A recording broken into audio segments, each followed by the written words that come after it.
Campaign posters are back on the streets of Egypt. Although a variety of names and faces are running for parliament, political differences are virtually non-existent.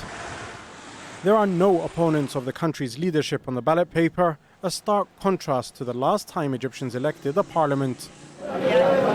Following the 2011 uprising, Egypt witnessed its first free and fair parliamentary election, which a plethora of religious, secular, liberal and nationalist parties contested. The Muslim Brotherhood's Freedom and Justice Party were the victors of that vote. But just a few months later, the country's military rulers used a court order to dissolve parliament. Shortly after the 2013 military coup, the Brotherhood's party was dissolved and the movement prescribed a terrorist organization. The army, led by Sisi, promised to hold parliamentary elections within months. More than 2 years later, that vote is finally being held. But the political climate in Egypt remains far from free or democratic. Tens of thousands of activists are behind bars, dozens of journalists remain in jail, and the media remains tightly censored.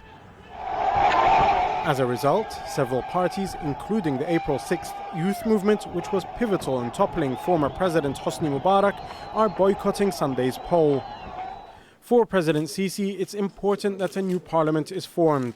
He continues to face criticism internationally over the lack of democracy in Egypt, as well as his crackdown on opponents.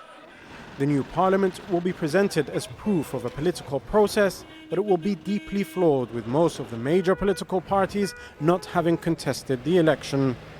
Jamal El Shayyal, Al Jazeera.